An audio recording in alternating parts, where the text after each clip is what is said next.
Assalamualaikum warahmatullahi wabarakatuh. Halo teman-teman semua, kembali lagi bersama saya Nila Marlina di Filsafat Pendidikan. Pada video kali ini saya akan membahas mengenai bab 4, yaitu Filsafat Pendidikan sebelum abad 20, di mana materi yang akan kita bahas yaitu yang pertama, bagaimana latar belakang terbentuknya filsafat.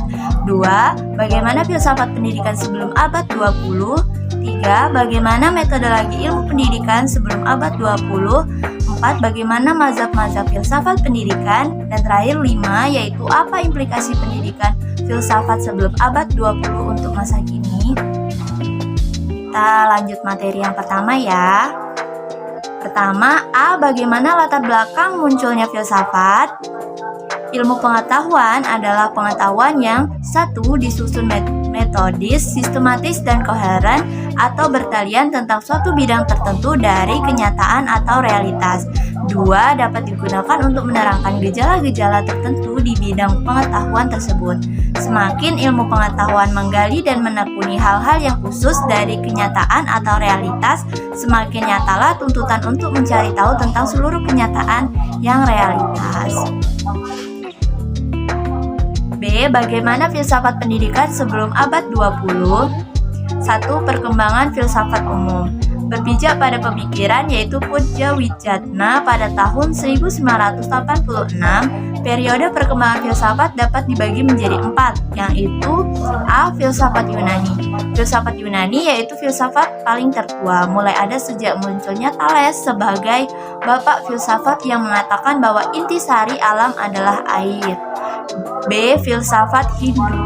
Sejak abad 10 sebelum Masehi, perkembangan filsafat Hindu sejalan dengan perkembangan filsafat Yunani. C. Filsafat Islam. Filsafat Islam sebenarnya berakar pada filsafat Yunani, yaitu ketika seorang penerjemah berkebangsaan Yunani yang bernama Hunain pindah ke Irak dan bekerja di istana khalifah dari Daulat Abbasiyah. Yang keempat, D. Filsafat Eropa atau filsafat modern. Filsafat Eropa adalah filsafat modern yang berkembang sejak munculnya keinginan untuk menjadikan alam pemikiran berkembang secara munculnya keinginan untuk menjadikan alam pemikiran klasik sebagai pedoman bagi perkembangan ilmu pengetahuan dan kebudayaan yang terkenal dengan istilah Renaissance. Selanjutnya yaitu 2. Perkembangan filsafat pendidikan. Filsafat pendidikan adalah pelaksanaan pandangan falsafah dan kaidah falsafah dalam bidang pendidikan yang mencerminkan satu segi dari segi pelaksana falsafah umum dan menitik beratkan kepada pelaksanaan prinsip-prinsip dan kepercayaan-kepercayaan yang menjadi dasar falsafah umum dalam menyelesaikan masalah-masalah pendidikan secara praktis. Masalah filsafat umum antara lain menerima tentang hakikat hidup yang baik, hakikat manusia yang ingin menerima pendidikan, hakikat masyarakat yang menjalani proses sosial, dan hakikat realistis akhir yang ingin dicapai semua pengetahuan. Selanjutnya yaitu C. Bagaimana metodologi ilmu pendidikan sebelum abad 20?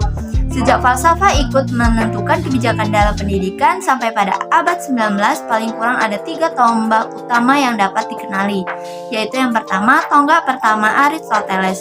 Metodologi ilmu dibangun oleh 2 pola pikir, yaitu dedukasi dan induksi. Dedukasi adalah pola berpikir yang bertolak dari umum ke khusus. Pola pikir ini menggunakan silogisme yang terdiri atas terma mayor, terma minor, dan simpulan. Induksi adalah pola pikir kebalikan dari deduksi. Kedua, tonggak kedua Francis Bacon. Tonggak kedua berkembangan metode ini dicetuskan oleh Francis Bacon pada tahun 1561 sampai 1626. Francis Bacon berkeinginan untuk membangun kembali ilmu yang baru dan menentang tentang ilmu dari Aristoteles. Menurut Bacon, mempunyai 3 macam daya, yaitu yang pertama, ingatan, imajinasi, dan terakhir yaitu pikiran. Selanjutnya ada tonggak ketiga, yaitu perkembangan abad ke-19. Nama tokoh yang perlu disebut dalam perkembangan tonggak ketiga adalah yang pertama John Stuart Mill pada tahun 1806 sampai 1873. Yang kedua yaitu Philip Frank pada tahun 1884 sampai 1966. Yang keempat yaitu Ernest Mach pada tahun 1838 sampai 1916. Dan yang kelima yaitu Henry Poincare pada tahun 1854 sampai 1912. Sebagai tokoh yang pertama pada masa tonggak ketiga ini, John Stuart Mill berusaha merumuskan teknik-teknik induktif untuk menilai hubungan antara kesimpulan dan evidensi atau hal-hal yang menjadi sumber daya. Selanjutnya D. Bagaimana mazhab-mazhab filsafat pendidikan? Mazhab-mazhab filsafat pendidikan yang dapat ditelusuri sebelum abad 20 ada 3 mazhab. Yang pertama yaitu mazhab filsafat pendidikan idealisme, yaitu memandang realitas akhir adalah roh bukan materi dan bukan fisik. Dalam hal ini, Parmenides berkata, apa yang tidak dapat dipikirkan adalah tidak nyata. Plato menyatakan bahwa realitas akhir adalah dunia citra, yang mutlak tidak berubah, asli dan abadi, dalam Stabdullah 2009 halaman 97. Yang termasuk paham idealisme ini adalah spiritualisme, rasionalisme, dan supernaturalisme. Selanjutnya yang kedua yaitu ada mazhab filsafat pendidikan realisme, yaitu memandang realitas secara dualitis. Menurut filsafat ini, hakikat realitis terdiri atas dunia fisik dan dunia rohani.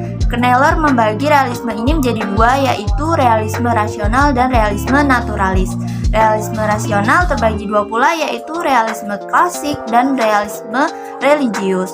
Bentuk utama realisme religius adalah Sokratisme, ditokohi oleh Thomas Aquinas dan didasarkan kepada filsafat Aristoteles. Yang ketiga yaitu mazhab filsafat pendidikan materialisme.